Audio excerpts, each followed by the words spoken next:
precious bit of green open space. It's important for the wildlife, it's important for local people, and I think the reason we've got so many people here today is because in lockdown everybody appreciated it even more than before. Can we really take his claims that he has our best interests at heart when he and his cronies continue to sanction the destruction of this open space? He fails to see that there are already homes here, homes that belong to wildlife such as badgers, birds, butterflies. He claims that biodiversity will be increased, while at the same time destroying acres of green foraging land, replacing it with tarmac and concrete. A fact that I'm sure you are all very well aware. But it's worse than that. This council has a history of misdirection, and they attempt to discredit our legitimate objections. Granting themselves planning permission, they act as both planning authority and developer. The lines becoming ever more blurred as they hurry to award multi-million-pound contracts.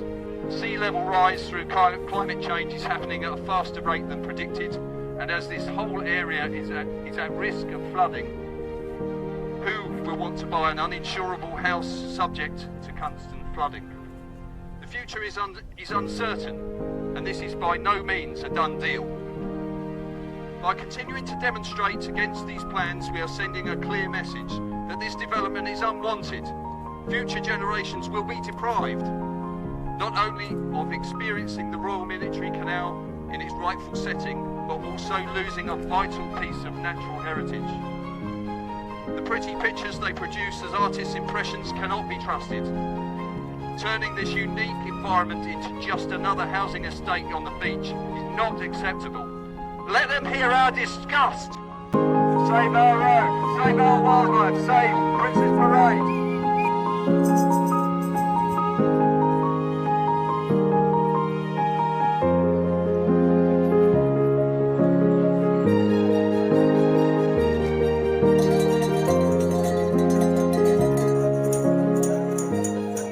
When you come down from the top of Hospital Hill and you look across this view of what they're calling wasteland and the beach, it is stunning and it's really unique. We haven't got lots of things that people normally have along these stretches of beach. It's not got anything like cafes and pop-up restaurants or anything, and they say that this is used as a toilet for dogs, but it's not, because the central part, nobody can get in there, you can't walk in there, but it's full of badgers and foxes and wildlife and bees, you know, anything you want to name. They're talking about moving newts, you know, relocating lizards. Why? Save our wildlife, save Princess Parade!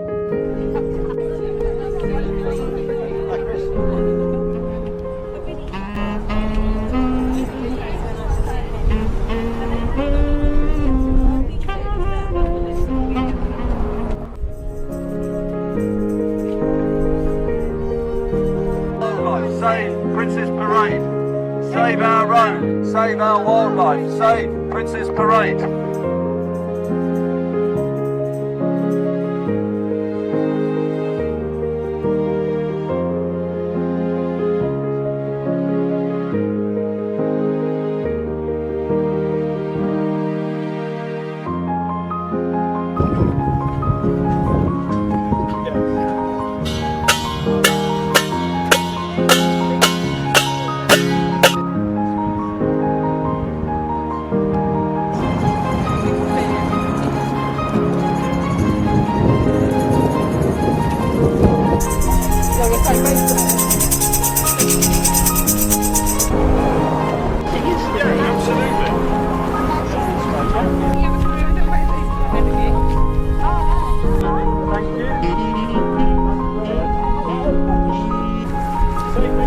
Great hosting, guys.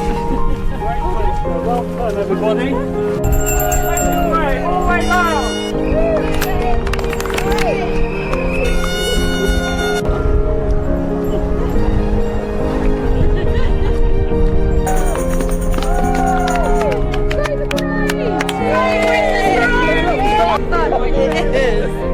Oh, we're on.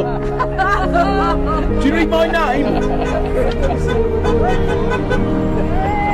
Aaron, Hi, My name's Karen and this is Floyd, and these are two of my children. This is Ellie and Ben, and we've come down here today because we believe that it's really important to conserve our green spaces. Having nice green spaces is really important for your mental health, and also it's important for the environment and the nature and the wildlife that live here, and it's really important to conserve it for us and for future generations. Contamination over the period 1946 to 1972, that's after the Second World War, the land was used indiscriminately to start with for dumping all rubbish of all sorts in there. After that, there was a problem that they needed to do a backfill of the land because it was down to shingle at that time, and to stabilise the land and to keep the seawall from not falling in, because the seawall is comprised the wall as it is there and the road is the integral seawall. That needed to be infilled to back it up, and at the same time they needed somewhere for their waste, and so they were able to kill two birds with one stone and start filling it with waste. Now in those days nobody took any notice about what sort of waste you put in there. It was totally indiscriminate.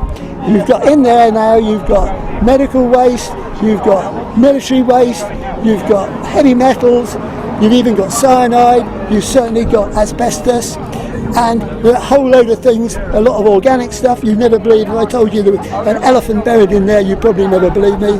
There are at least 2 horses, lots of seals, porpoises, that sort of thing. It's horrendous, and most of it's totally unknown what it is. Nature, what is greater? The land and sea are crying for hope. There's no denying of concrete jungles and loss of space. How will we survive with this destructive drive? Councils spewing in our face. How needy are they? How greedy are they? How dependent are we on our land and sea? We are aware, they just don't care.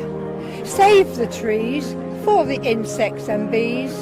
For us to survive, they must stay alive. Who will stand with me?